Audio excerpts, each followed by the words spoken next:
Estamos começando mais um Luiz Lois Podcast, realização do Estúdio Luiz Lois, do Online Arte e do Total Acting Stream. Para você que não conhece, Total Acting Stream é a nossa escola estilo Netflix, onde você encontra os melhores cursos, com os melhores artistas e pelo menor valor. Vai lá conferir.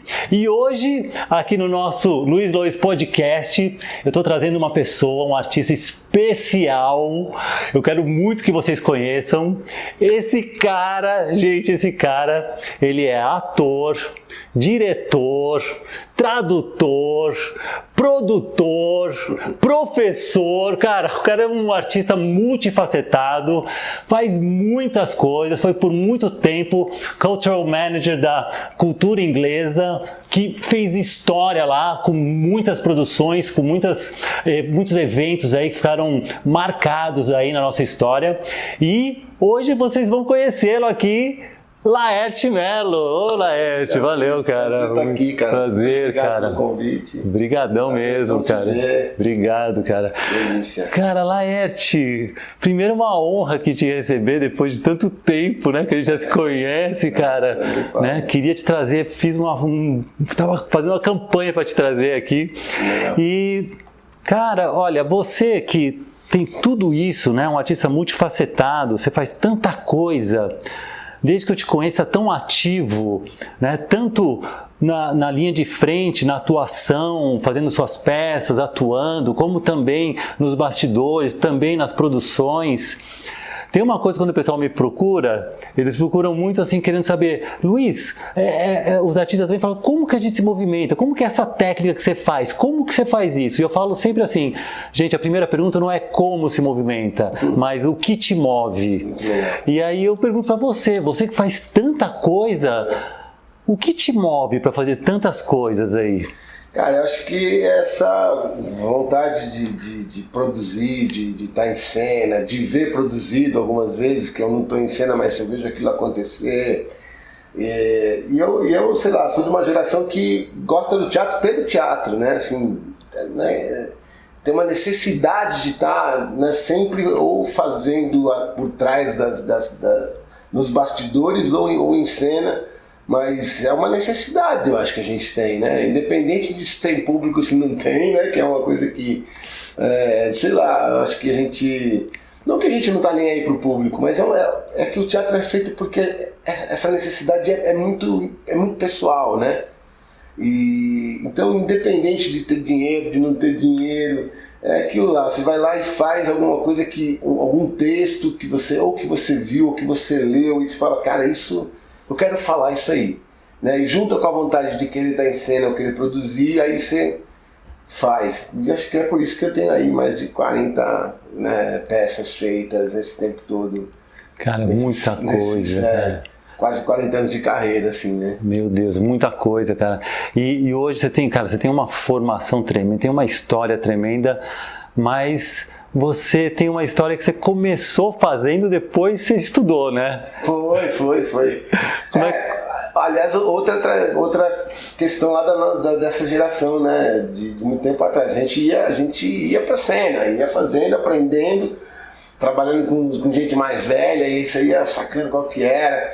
A gente tirava DRT com uma prova no sindicato, né? Não tinha curso técnico, assim, só tinha EAD na época, né? Depois é que apareceram os outros cursos, faculdade também era super difícil.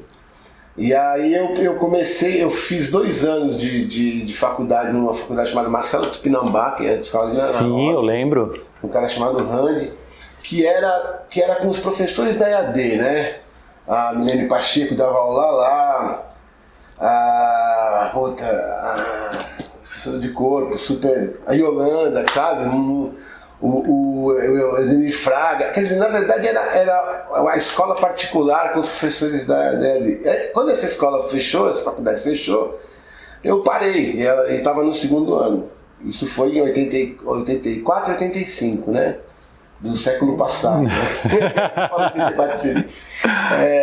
E aí eu fui voltar a estudar em 2010, cara, que eu fui voltar a estudar lá no Célia Helena, né, num convite da Lígia, assim, super legal, ela convidando para dar aula, e eu falei, não tem formação, e ela, não, pô, faz faculdade aqui. Que maravilha, foi assim, cara. Não tem formação numas, né? Você não tinha, porque, acadêmica, cara, né? porque você fez de curso, né? Você fez Shakespeare, você fez muita coisa aí. Fiz lá no Globo, inclusive, estudei lá, com esses cursos intensivão, assim, foi muito incrível lá em Londres. E muita coisa, né? E Laerte, você tem uma história que eu acho muito interessante, que retrata muito essa sua atitude, que é de estar sempre muito ativo nas suas produções. Acho que desde o seu primeiro grupo lá, quando você tinha um espacinho lá no Bexiga lá e tal, e você foi caminhando, você foi sempre, nunca dependendo de chamados, que pessoas te chamassem, vocês tinham suas ideias e você ia se metendo mesmo para tornar aquele projeto possível. E eu vejo que isso teve uma característica muito grande na tua carreira, né? De você estar sempre muito ativo aí nas suas produções, colocando, não dependendo de edital. Se tem edital, ótimo, a gente tem direito a isso, tal, mas se não tem, também não para projetos por isso. Você sente que essa sua cabeça também de produtor te ajudou na tua carreira bastante? Ela fez com que ela caminhasse de uma maneira diferente? Eu acho que sim. Isso, foi legal você falar do Bexiga, porque se a gente pensa hoje, isso é uma loucura, né? A gente era uns moleques, eu tinha acho que 20, 21 anos, eram 2 grupos de teatro diferentes, um tinha o Marco Rica, Nelson Pérez, o Roberto Lima, o outro era eu, o Paulo, o Adão, o Palhaço Adão, que chamava Paulo Federal na época. Quer dizer, ainda chama Paulo Federal, né? O palhaço é o palhaço, ele é ele. E a gente alugou um lugar lá na 13 de maio que chamava Vagão, sem a gente ter um centavo no bolso. Lembro. A gente fazia, de quinta e sexta era um grupo, sábado e domingo era o outro. Aí no mês seguinte a gente alternava, mudava. Aí eles faziam de quinta e sexta, a gente fazia sábado e domingo. E a gente pagava esse aluguel com a bilheteria, cara. Era uma coisa assim maluca. A gente... Puta, naquela... Né? Aí o Marco foi pro que hoje é o Teatro Abra, do Celso Frateschi, né? Na época chamava o Teatro do Bexiga. E aí a gente acabou se separando, mas esse espírito, né, de fazer sem dinheiro, fazer na loucura, assim, correndo risco, né? E vira uma escola, porque aí você começa a estudar, você começa a montar peças, começa a conhecer melhor autores. Sim, e as pessoas vão conhecendo você também, né? E é assim que os convites começam a surgir para fazer outros trabalhos, né? Aí com algum dinheiro. Né? Nem sempre você faz exatamente o que você quer, você faz alguma coisa porque vai ajudar no pagamento do aluguel, né? Então, eu acho que se constrói a carreira, eu acho que começando assim, né?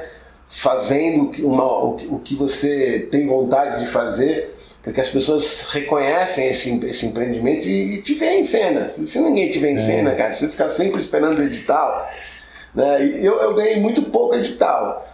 Mas é o que a gente falou, né? Nesses quase 40 anos de carreira, mais de 40 peças de teatro, né? Entre as coisas que eu produzi e entre as coisas que eu fui convidado para fazer. Você falou da cultura inglesa, eu fiquei muito tempo na cultura inglesa, sem nunca parar de trabalhar como ator. Então muitas vezes eu produzia minhas coisas porque o horário era complicado também, né? Eu tinha que fazer no meu horário.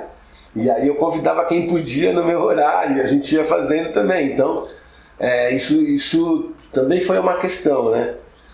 Mas não impediu de trabalhar nunca, né? Eu nunca legal. Deixei de fazer teatro. Eu sinto que quando você já tinha, né, descoberto essa coisa, né, que a gente começou hoje com o que te move, que é muito claro em você, que você tem essa necessidade. Às vezes a gente fala assim, eu vejo muito o pessoal chegando assim na minha escola falando, eu quero modificar o outro, eu faço pelo meu público. Eu falo assim, não, você não faz pelo seu público, porque às vezes você vai fazer e não tem ninguém lá, e você continua fazendo. fazendo.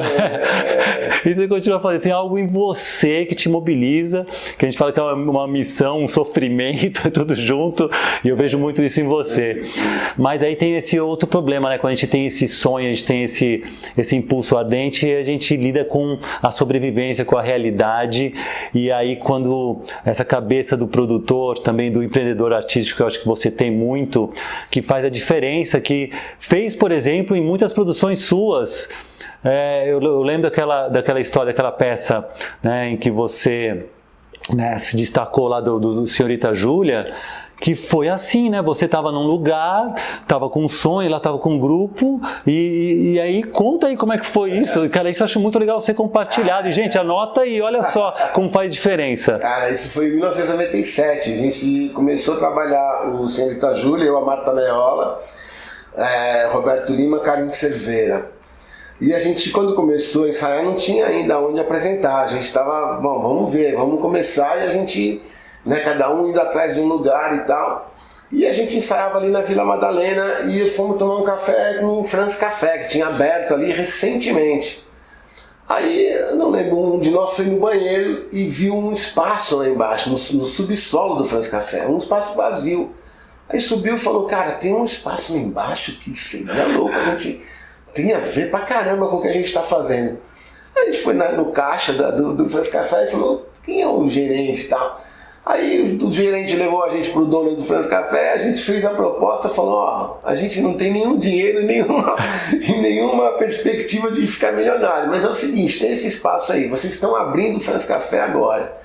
A gente garante pelo menos que o nome do France Café vai estar nos roteiros dos jornais, né? Que legal. Espaço France Café e tal. E o cara, na época, né, a gente deu sorte também, falou, pô, eu vou, ali embaixo vai virar ainda um restaurantezinho, mas nem sei quando, que eu não tenho dinheiro e tal.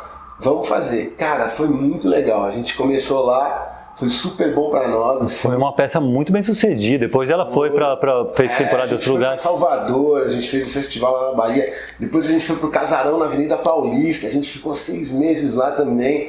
Era um espetáculo que a gente, né, ambientava uma cozinha, o público ficava em volta da gente ali.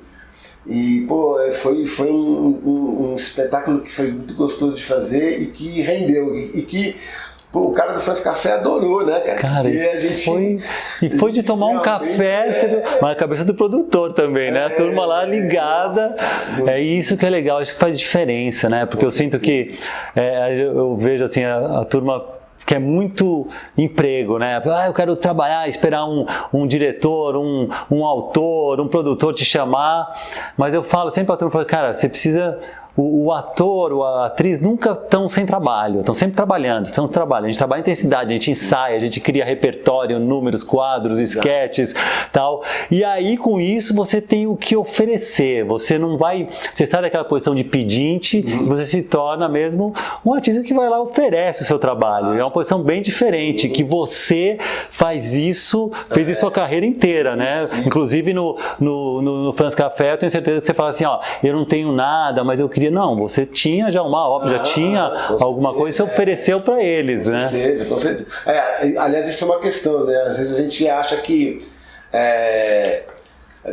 a gente dá uma certa desvalorizada naquilo que é um produto, na verdade, né? Que o seu trabalho, quando você fecha um espetáculo, quando você pensa em fazer um negócio, aquilo ali vai ser um produto, né? Porque é isso que vai te dar retorno na vida, né? Seja ganhando dinheiro com aquele trabalho especificamente, ou o que aquele trabalho pode gerar no futuro, né? Que é aquelas que eu sempre falo.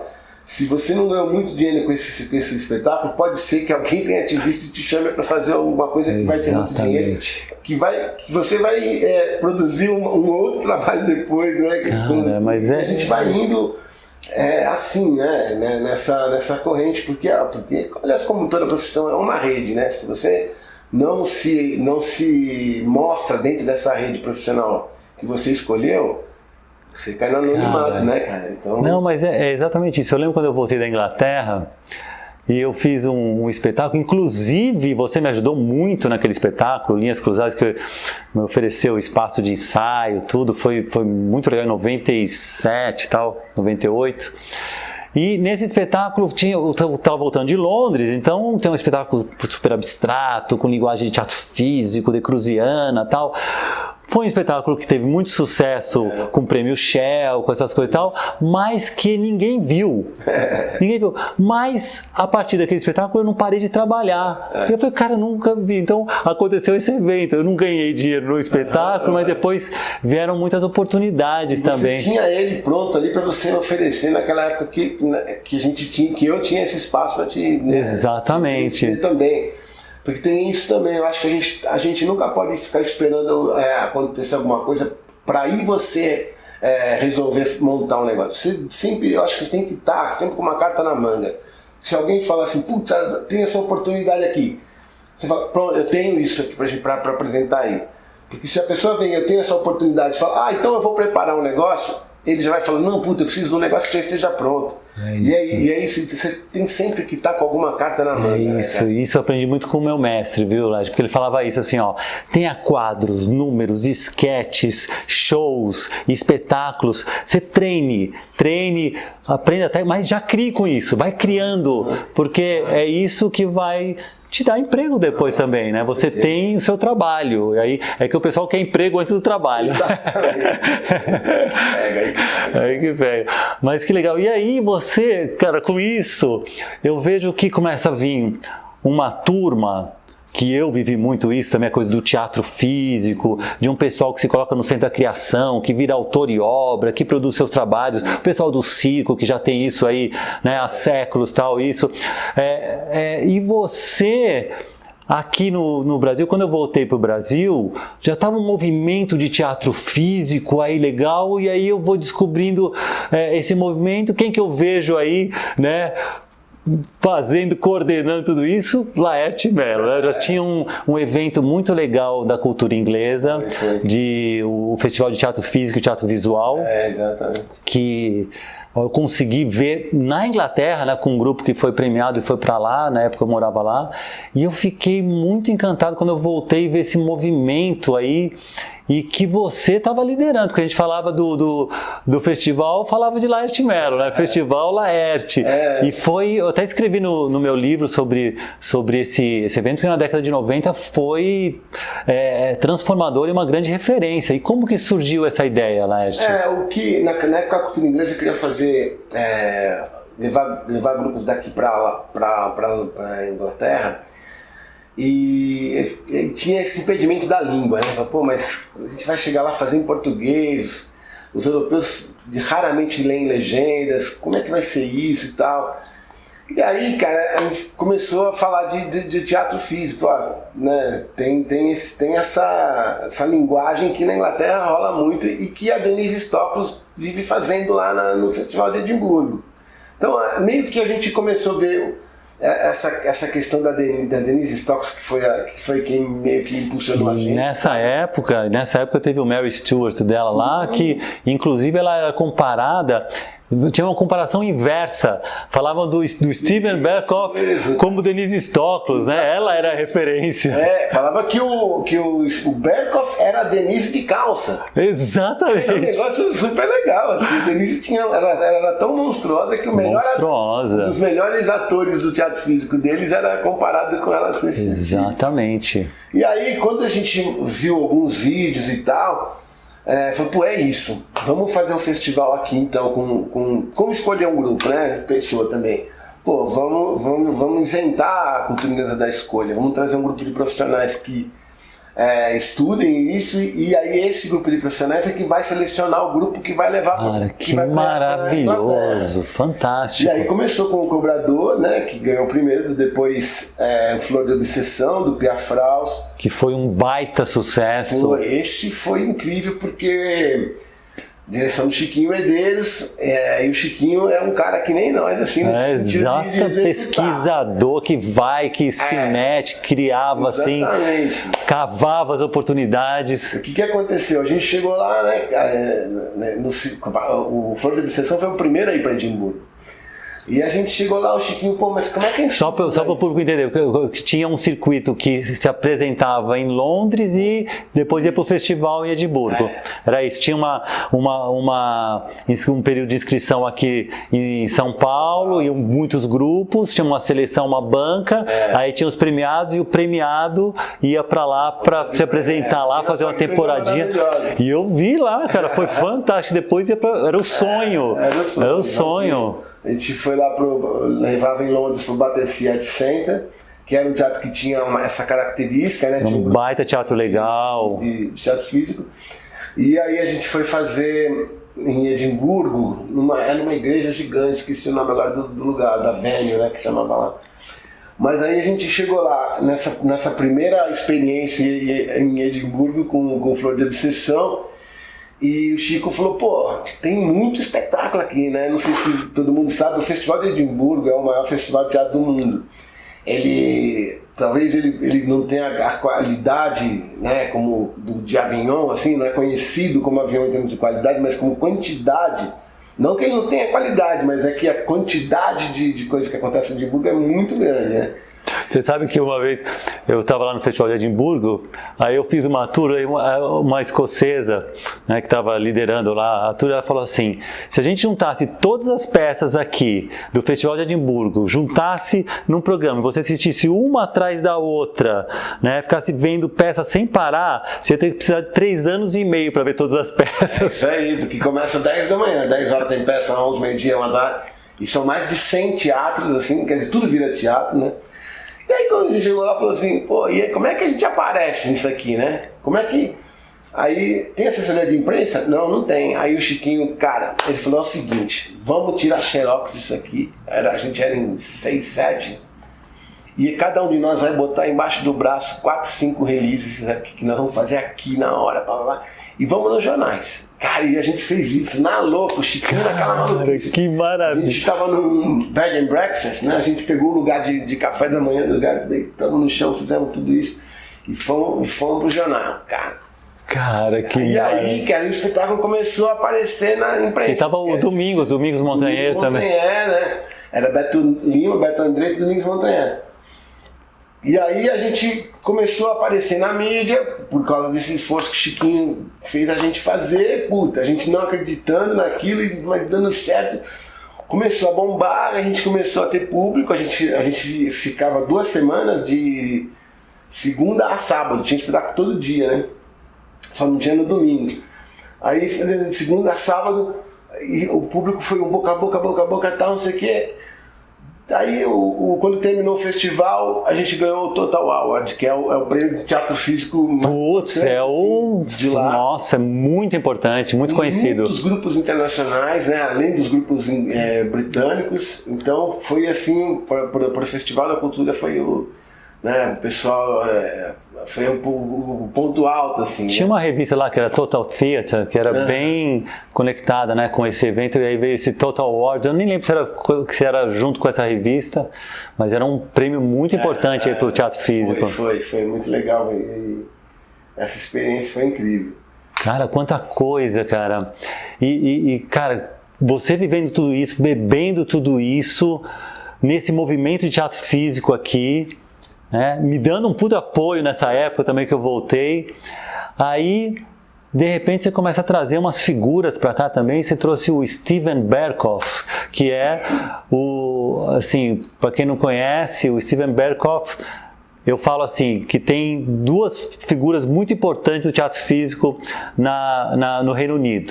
Né? O Steven Berkoff, que trouxe, né, essa coisa dessa ideia, esse nome do teatro físico dentro desse movimento. Ele ficou muito conhecido por ter grupos que eles montavam peças com um repertório clássico, né, com a linguagem do teatro físico, tipo Kafka, fez a trilogia Kafka, fez Oscar Wilde, fez Shakespeare, tantas coisas. E lógico que eu falo do meu mestre, o Desmond Jones, que formou muita gente, inclusive a Denise Stoklos, Fernando Vieira, eu e tanta gente também nesse movimento. E aí você trouxe esse cara para cá, pro Brasil, Steven Berkoff. Foi, na verdade, né, sempre a instituição, né, o Conselho Britânico junto com a cultura inglesa. Lógico. Nessa questão aí, do Berkoff, e foi uma experiência incrível, né? Eu tinha acabado de fazer o processo aqui. Que você traduziu, você fez adaptação e traduziu. Foi a minha segunda tradução, porque eu já tinha traduzido Senhorita Júlia do inglês também, de uma edição do inglês para o português. Né?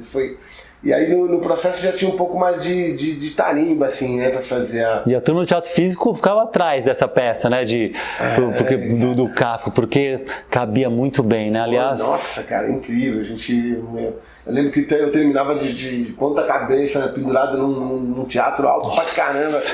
Naquela época eu tinha outro corpo também, é possível fazer essas coisas bem malucas assim.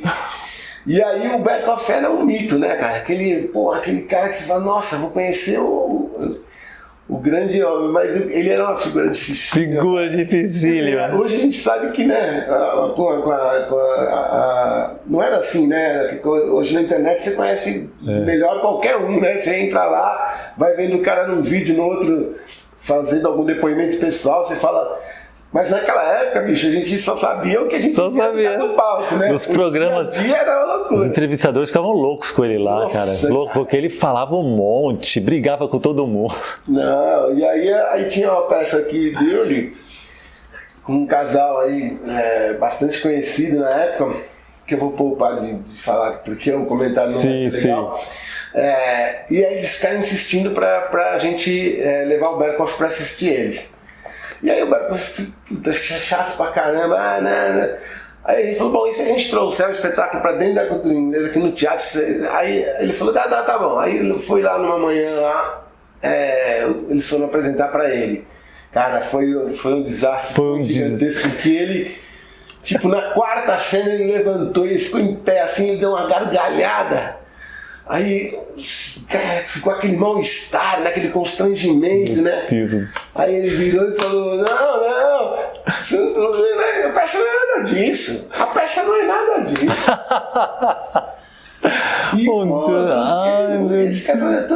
E a peça foi maravilhosa, fez muito sucesso aqui, eu lembro. Muito sucesso. Mas ele foi de uma arrogância assim terrível, porque ele assistiu pouquíssimo e fez isso, sabe? Aí falei, nossa, nunca mais. Esse é o Steven Berkoff, vamos ver a cena que é legal, mas conviver com ele é uma loucura. Cara, mas que situação, subir esse monstro, falar isso no meio da peça. Mas ele tem esse lado, mas se a gente vê o lado artístico dele, é surpreendente, né? Porque ele agora está com 83 anos e ele tá muito ativo, tá na série Viking, não sei se você viu. Tá na série Viking lá, aquela figura. Ele fala que é onde eu ganho o meu dinheiro pra perder no teatro. Eu ganho lá em Hollywood pra perder no teatro. Cara, e você também tá... Cara, você começou essa saga com as traduções, né? Então você fez a Senhorita Júlia, aí você fez o Processo do Kafka, e foram super bem sucedidas. E aí você teve outra peça também que eu assisti, sua, que foi maravilhosa, criou história aqui também, que foi o Shopping and Fucking, era isso? Foi. Shopping and Fucking, né?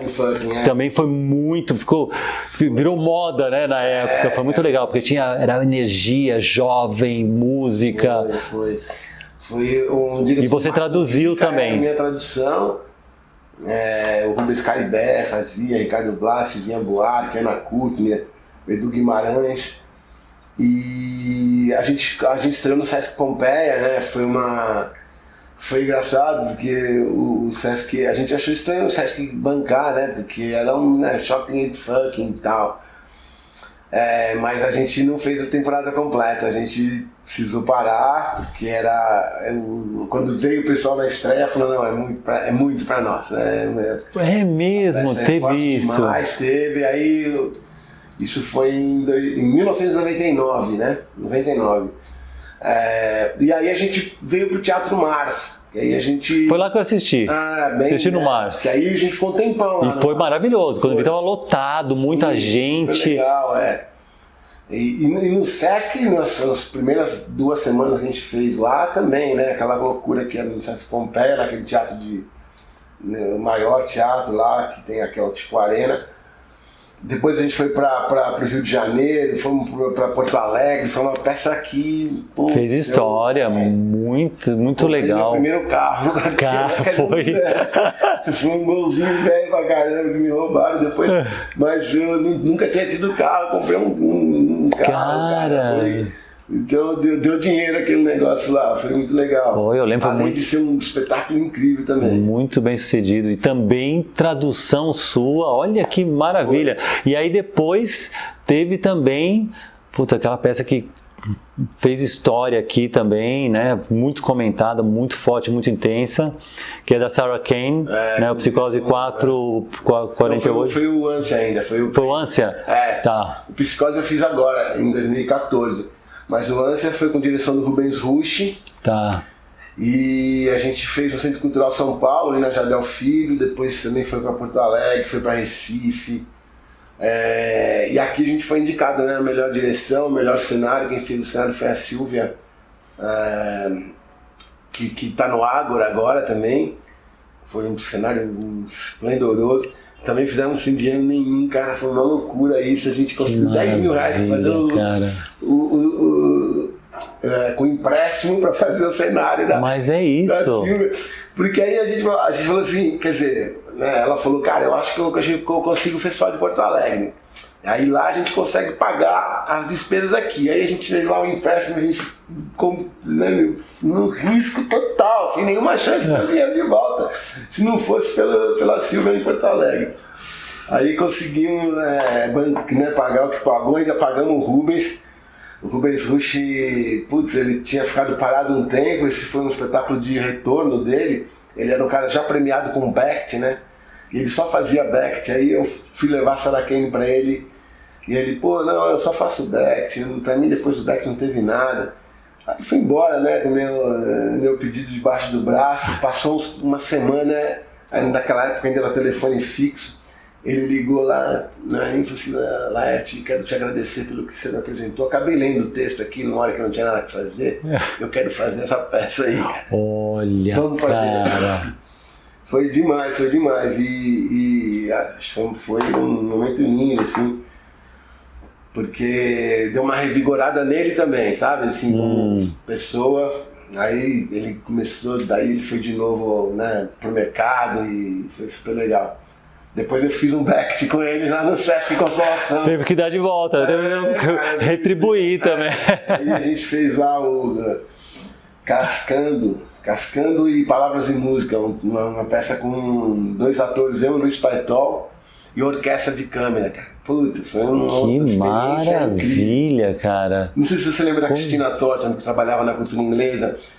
Ela, na época que você foi, ela era uma das gerentes lá da área de cultura. E uma das histórias maravilhosas é que ela foi ver uma peça, ela chegou pra mim num dia lá na cultura e falou: putz, eu fui ver um negócio que você precisava ter visto. Eu, é mesmo, né? Eu fui no Sesc Consolação, vi uma peça do Becht lá que é a sua cara. Aí eu falei, Cristina, como chama a peça? Ela, Palavras e Música, Cascando. Eu falei, sabe aquele personagem, aquele ator assim, era eu. Não, você tá não, cara. Maravilhoso. Isso é sensacional. É porque o Rubens descaracteriza muito a gente, né? O ator some. E ele fala uma coisa que eu acho genial. Ele fala assim, para trabalhar comigo o ator não pode ter ego. Tem que ter o mínimo de ego possível, porque o ator some de cena. Quem fica é o personagem.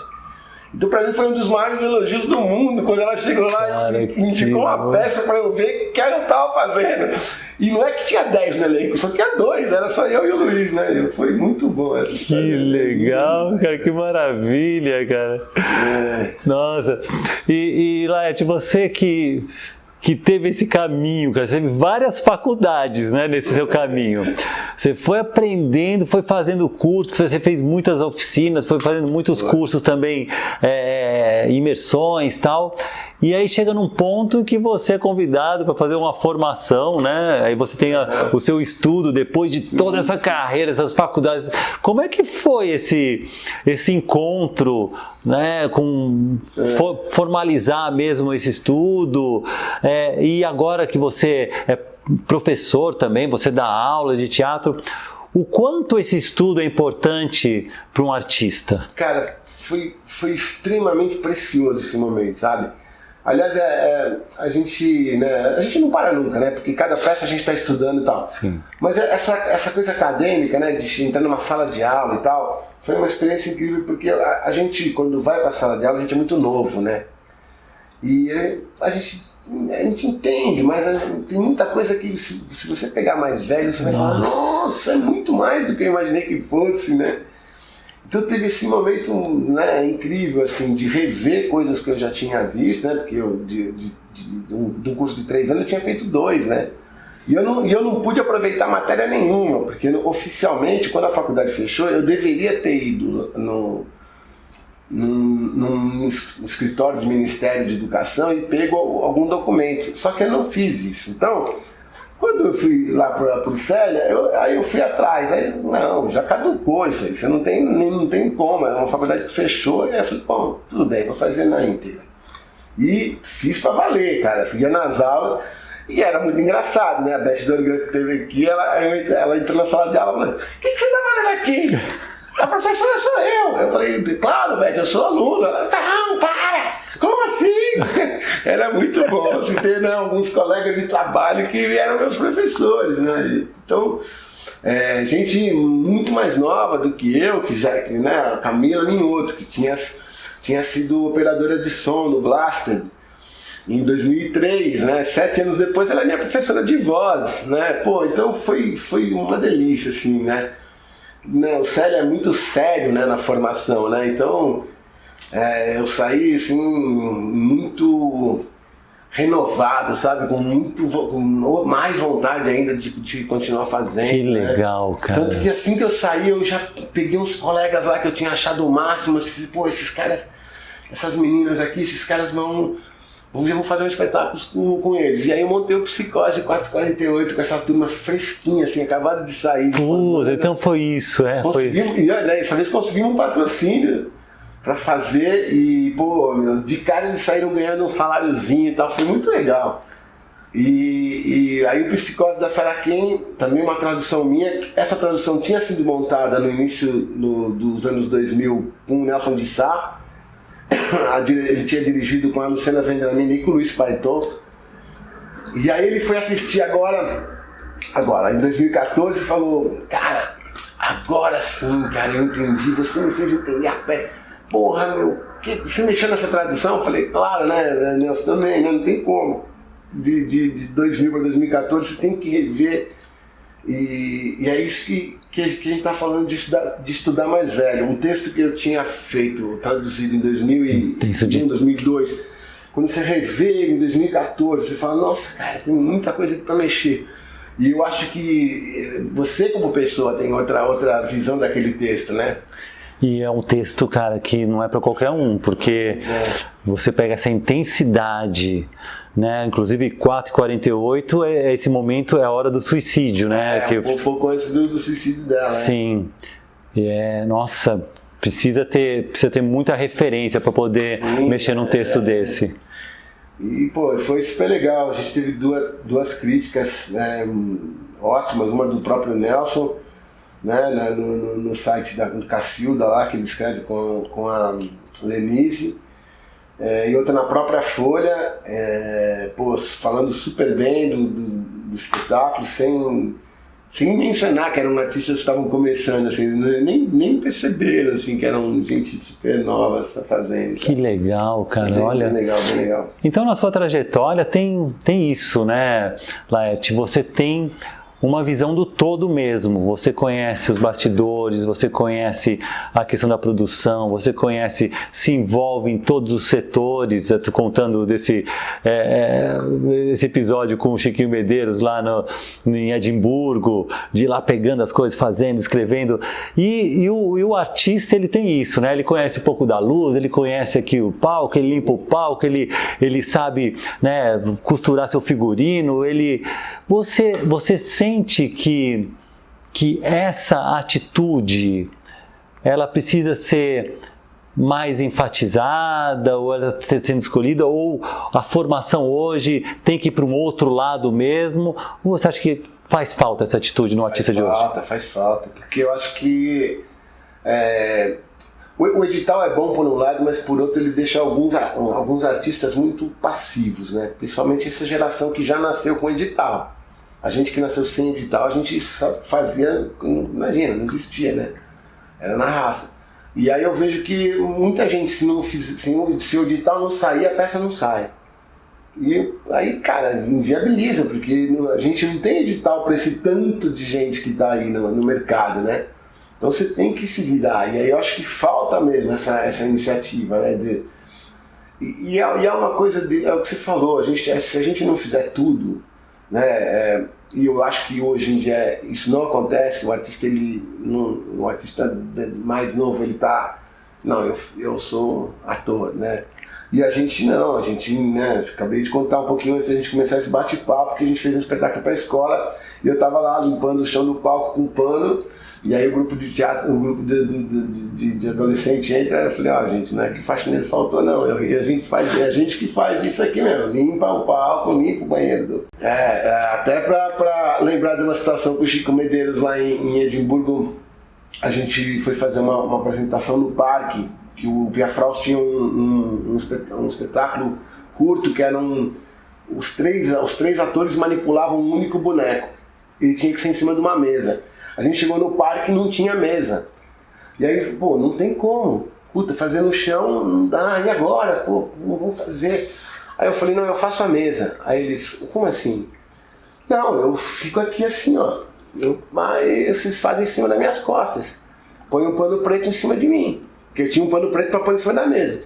Aí eu Chico, não, mas o número tem 20 minutos. Eu falei, e daí? Vambora. No teatro físico, já foi lá. Eu tinha um treinamento. Cara, eu fiz a mesa. Fiquei lá, né, na posição de mesa, os caras se apaixonaram. Cara, você, né? É o que eu falo, é isso, cara. Eu acho que tem uma coisa que é muito importante, deveria ter uma matéria mesmo, isso. Eu dei muito aula em faculdade também, e eu sinto muito isso, que tem uma coisa que a gente fala assim, o sonho de todo mundo, né, é viver de arte, viver com arte, mas o mais importante, viver para a arte. Porque tem algo maior que a gente. E o que eu acho muito interessante em treinamento de palhaço é isso, que você vai trabalhando a derrota, né? Vai na derrota. E aí o Fernando até falou quando fez com o Goulier, né? Que vai na derrota. Mas você é tão derrotado, que você se sente tão pequeno. E aí você fica bom, porque se você cair, não faz diferença, você já está no chão mesmo. A distância é isso, né? A distância para o chão é isso. E aí você renasce, aí você consegue mesmo, mas deixar o ego de lado mesmo. Quando você vê um ator com um ego lá na frente, a coisa mais gostosa é quando você vê um ator sem dignidade, né? Vai lá e se joga, porque tem algo maior que ele que move. Com certeza. Muito legal, cara. Então eu acho a formação importante, acho com certeza, né? Já que tem esse recurso, que talvez a gente não teve, né? Lá atrás, a gente foi procurar depois, mas já que já tem esse recurso, então aproveita esse, mas vai viver também, né? Vai viver o dia a dia da produção, vai se autoproduzir, né? Se junta com 3 ou 4 na sua turma, que você ficou 2, 3 anos naquela turma, você já sacou quem é o seu mais, né? Quem tem a ver com você, quem tem a sua linguagem. Pega esses 3 ou 4 e sai aí, vai vendendo, vai fazendo. Eu ouvi uma vez de um aluno falando assim, mas essa coisa de teatro de grupo é uma coisa meio de amador, para quem está começando, né? Eu falei, não, cara, é isso, a base é isso. Claro. Esteja com um grupo. Porque com o grupo você vai aprender tudo, você vai aprender sobre produção, vai ter que costurar figurino, você vai ter que se envolver nas criações, vai estar na linha de frente, vai estar recebendo público, você vai estar entendendo todo e vai crescendo. E aí vocês mesmos vão especializando, vocês mesmos vão criando setores diferentes, mas a base é isso. Você vê a nossa história aí, dos grandes, dos nossos mestres, tudo saíram de teatro de grupo. Sim, então isso... Olha o Folias, né? O Folias é um exemplo incrível, né? Você tem o Marcão, que é o Marcão dos maiores do país. Ailton Graça, que hoje é um ator de cinema. O Marcão foi meu professor quando era novinho. Pois é. Mestre. Total. Também me dirigiu no Blast da Sarah Kane. A Nani, que é uma atriz que vive em série, papéis super incríveis, também era uma atriz do Folias. O Bruno Perillo, né, que também está na televisão. Quer dizer, do teatro de grupo, o Dagoberto Feliz, que é um mestre. Né, cara, é um palhaço, é um ator fantástico, diretor. Então, é tudo o Tapa também, né, cara? O Tapa que alimentou esse mercado com Denise Weinberg, Clara Carvalho. O Zé Carlos Machado também tem outra história linda. Eu fazendo uma peça com o Zé Carlos deve ser uns 10 anos mais velho que eu. E a primeira peça, vou fazer com o Zé Carlos Machado, cena e tal. E aí ele saía de cena e eu tinha que entrar. E tinha um tempo lá que não dava para eu montar o pequeno cenário que eu tinha em cena, e aquilo engastalhando. Aí o Zé falou assim, cara, pô, eu tô se fazendo nada, isso aí eu monto. Eu falei, não, mas você vai montar o cenário para mim? Ele falou, você tá louco, velho? Pô, não tem essa, né? Tem algo maior lá. Cara, ele entrando de montador de cenário. Cara, e é isso, o teatro de grupo faz isso, sabe? Dá essa... Daí se faz tudo e tira esse eu é que sou, eu sou e a atitude é outra. Você sabe quando eu fiz o Hoje é Dia de Maria, e aí eu fiquei 4 meses lá no Rio, né, com aquela turma, com Stênio Garcia, com Rodrigo Santoro, Letícia Sabatella, mas tinha essa turma das antigas também que estava lá e tal. E eu sentia lá que todo esse pessoal que passou por teatro de grupo, o Stênio Garcia, cara, quando ele contava as histórias, eu fui dar aula pra ele, eu falei, não acredito que eu tô dando aula pra ele, não tenho gabarito pra dar aula pra você. E eu sentia que todos tinham uma paciência, todos tinham uma abertura e não reclamavam com nada, porque estavam aqui. Os que reclamavam eram os novos, eram os que estavam começando. Eles tinham que ir lá filmar, maquiagem pesada, ficava 3 horas para maquiar, cara, e de repente, o lá que tinha que esperar 5 minutos, estava reclamando do chilique e tal. E a gente via quem continuava e quem saía, né?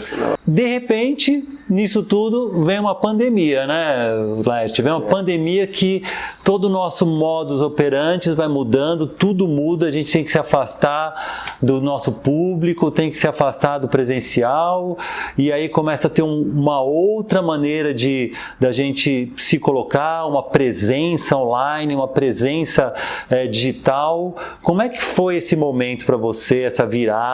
Você estava com produções já engatilhadas aí, como é que foi esse momento? Começa a gente desacreditando que vai durar tanto, né, cara? Isso é uma loucura. Mas eu tinha um grupo de leitura, e aí quando veio o Zoom, né, que eu descobri que existia o Zoom, falei, bom, a primeira coisa que vai dar para continuar fazendo é essas leituras, a gente vai continuar. A Denise Fraga estava nesse negócio também. E ela super, vambora, vamos continuar. E aí a gente continuou lendo no Zoom, a gente leu ali sei lá, cada semana a gente lia uma peça diferente, mandando bala. E aí disso, cara, surgiu uma história de fazer uma rádio, né, de uma rádio web. E aí a Micaela, que é uma mulher que criou essa rádio, na época que chamava Radiocracia Já, depois passou a chamar Rádio Aula Livre, ela falou, você não quer fazer essas leituras na rádio? Eu falei, puta, quero muito. Aí, cara, eu levei essas leituras que a gente fazia lá no... O Radiola já apareceu então na pandemia? Na pandemia, foi lá no segundo mês de pandemia, a gente já estava no ar. A pandemia começou em março, a gente começou em junho, dia 21 de junho. Então foi pro ar. E aí mantive esse ritmo maluco de ler uma peça por semana, terminei, né, com mais de 60 peças lidas na rádio. Foi genial, passou muita gente. Aí nesse meio tempo a Denise foi fazer Eu de Você, ela não ficou com a gente. E aí depois a novela, então faz tempo que a gente não se fala até. Mas a pandemia, o que a rádio acabou alimentando, sabe, isso que estava faltando, de a gente estar no palco. Então, não parei de fazer teatro, fiz um teatro diferente, né, que foi com leitura dramática, que é inclusive o que eu estou dando aula no SALE agora, é de leitura dramática. E eu falo que a pandemia foi péssima, morreu muita gente, mas ela abriu um mercado. que não existia, pelo menos pro artista, que é o online, cara. A gente não vai acabar o online, mesmo que a pandemia acabe. A gente aprendeu, o artista tem isso, né, cara? Ele tem que se virar, ele aprende muito rápido. Ele aprendeu a lidar com isso deixou de ser um quebra-galho e o artista se profissionalizou no online. Eu acho que é isso que você falou, uma coisa legal. Começou como um quebra-galho. Exatamente. E agora virou mesmo uma profissão para muitos. Falou, não é que isso aqui dá para fazer. Começou a pesquisar e a testar e via no outro que está fazendo aula ou que está fazendo ou que está assistindo os resultados e através disso desenvolveu, e hoje, cara, é uma ferramenta que não acaba, não vai parar por aí, vai se desenvolver muito mais, eu acho, ainda. E fora, né, cara, que a gente pôde ver coisas de fora que a gente não podia ver antes. Cara, né? Ficou muito próximo, né? Cara, as relações, os cursos, né? Então, bom, você, né, que você lançou essa plataforma incrível, que você democratizou o teu curso aí, né, e de outros profissionais. E, gente, estou fazendo uma campanha para trazer o Laerte para a plataforma, hein? Vou estar convencendo ele aí. Vamos fazer. Total Acting. Então, eu acho que esse espírito que a gente tem, né, de se adaptar e tal, a gente vai sobrevivendo e a gente não vai acabar nunca. Exatamente, cara. E eu acho que teve uma coisa que eu ouvi uma vez numa história sua. Eu estava fazendo umas pesquisas, falei, deixa eu ver como é que tá o Laerte e tal. E eu vi uma história sua na internet que eu achei muito legal. Que você falou, como você está muito exposto por causa dessa sua atitude, está fazendo, cavando, mostrando, envolvido em projetos como ator, como diretor, como roteirista, tradutor, enfim, nesse leque enorme que você tem, as pessoas... Você fica numa vitrine aberta para todo mundo. E aí eu vi que você fez. Bom, você fez televisão, você fez série, fez cinema, fez um monte de coisa, foi pro audiovisual, fez um monte de coisa. E aí você falou que você não fez teste nenhum. Cara, você não fez, as pessoas te viam e chamavam, é isso? Verdade, eu nunca passei num teste. Nunca passei num teste, cara. Nunca. Tudo que eu fiz mais de 10 longas, uns curtas eu nem sei, nem perdi a conta. Né, e teatro são mais de 40 peças e tal. E nunca fiz um comercial de TV, porque o comercial sempre era um teste, não fiz. E é isso, o cara chama já sabendo que você vai fazer isso aqui, vem você, e vai lá e pum, né? A importância de ter trabalho, né? Você tem trabalho. As pessoas te chamam pelo seu trabalho. Com certeza. Não é pelo seu teste, é pelo seu trabalho. Eu faço um trabalho só com o mesmo diretor. Quase sempre o cara me chama para um próximo, sabe? E é isso, né, que você estava falando aí do Hoje Dia de Maria. Sempre falo que ator talentoso está cheio. Agora, ator que não dá trabalho não é tanto. Então, cara, isso também conta. Se você é um cara que colabora com o set, cara, você sabe que o set é um lugar que, né, extenuante. Então, quando você vai lá, se você não colaborar, cara, sabe, o estresse é ainda maior. E não adianta querer correr, né, cara? Porque é isso, é uma luz que muda, que vai mudar, que vai demorar para montar, entendeu? Então, a diária sempre é maior do que você espera. Mas, cara, esse é teu ofício, né, cara? Então, eu tenho esse orgulho, assim, né, de fazer sempre mais do que um trabalho com o mesmo diretor no audiovisual. E acho que muito por causa dessa disponibilidade que a gente tem, né? E isso, cara, é um negócio que vai construindo a tua estrada, o teu caminho, né? São pessoas que vão lembrar de você como um cara que é de boa para trabalhar também, né? Cara, isso faz toda a diferença. Eu lembro até uma vez o Juca de Oliveira falando, né, quando ele estava naquele momento com as peças dele, em cartaz lá na Brigadeiro, uma atrás da outra, nossa, um sucesso tremendo, e ele tinha uma companhia estável, né, então tinha lá o Fulvio Stefanini, né, tinha a Suzy Rego, tal, aquela turma, e ele falava assim, não, para trabalhar aqui tem que ser bom, mas tem que ser bom no camarim. Tem que ser bom no camarim. Com certeza.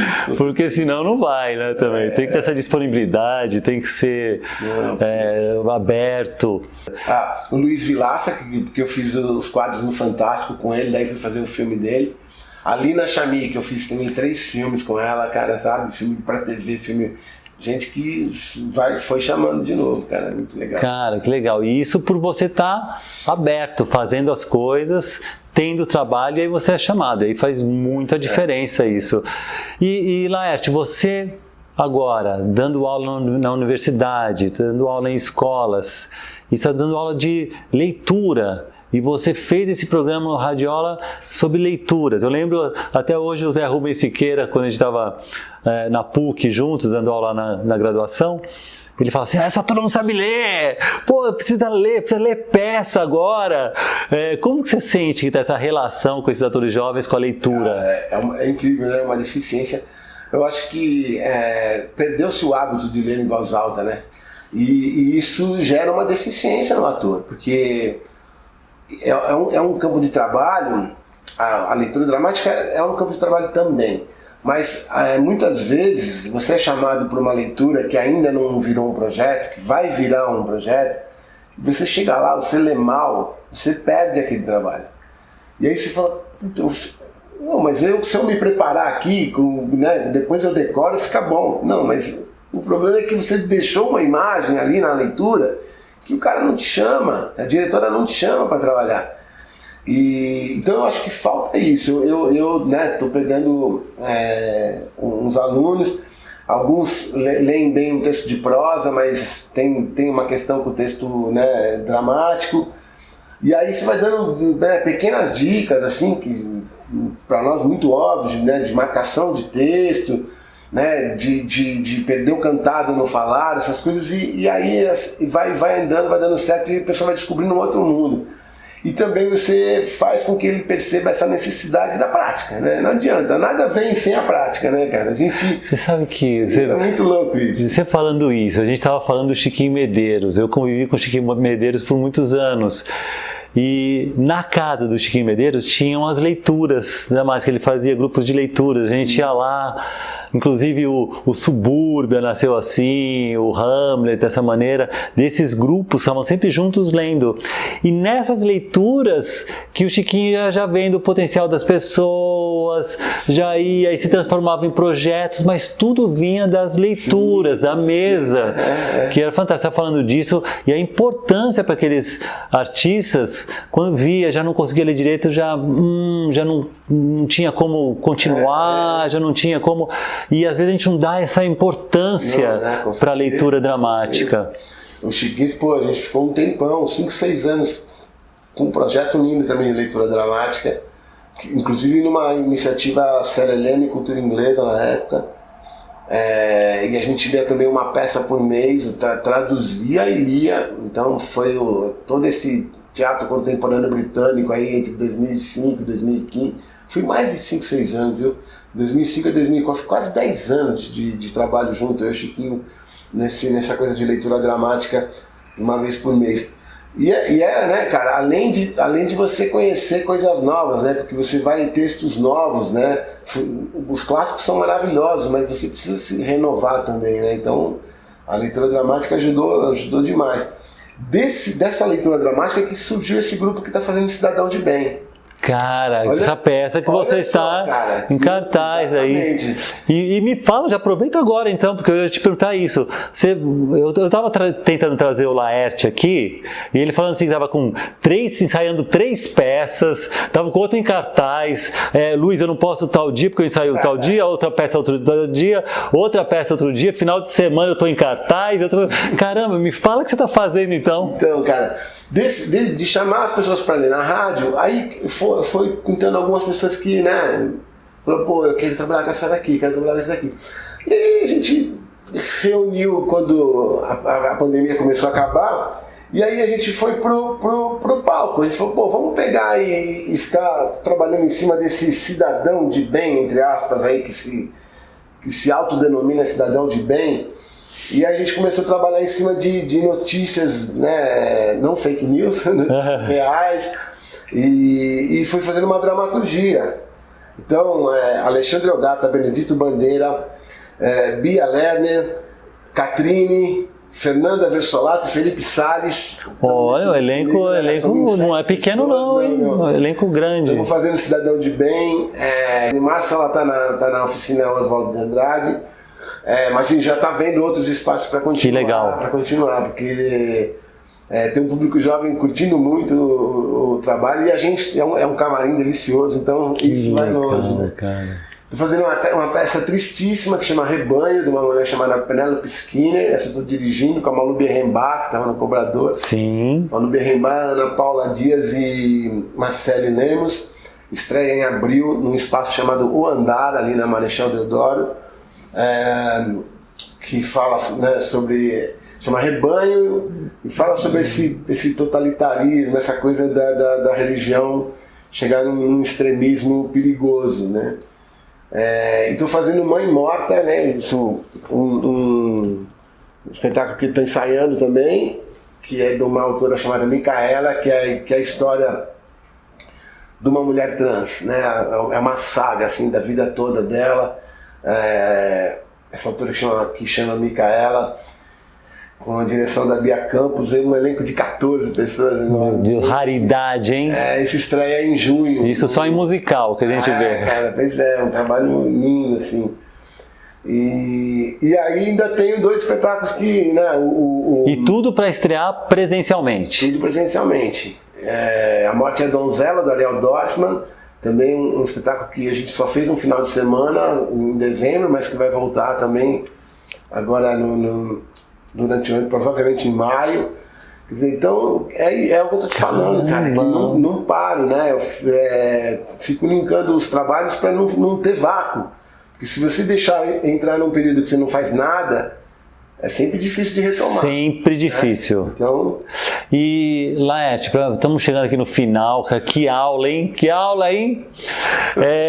Cara, você que está aí, né, com essa faceta professor também sua, deve dar aulas maravilhosas, o que você aconselha, né, se fosse bom, mas o que você pode dar de dicas aí para a turma que está assistindo a gente, porque aqui a gente gosta também de dar essas dicas, o pessoal que está começando, que o pessoal está tendo dificuldades, que você já deu aí um caminho completo, mas o que você poderia enfatizar para essa turma? Eu acho que o principal é isso de se junte com os seus para produzir, para ter sempre um trabalho pronto, seja um trabalho curto, né, com pouco recurso, mas que tem que estar apresentando em tudo que é cantinho, onde puder. Boa. Sabe? Porque é isso que é assim que você vai sair da tua casa ali, né? Porque acaba a faculdade ou acaba o curso técnico, aí o que eu faço agora?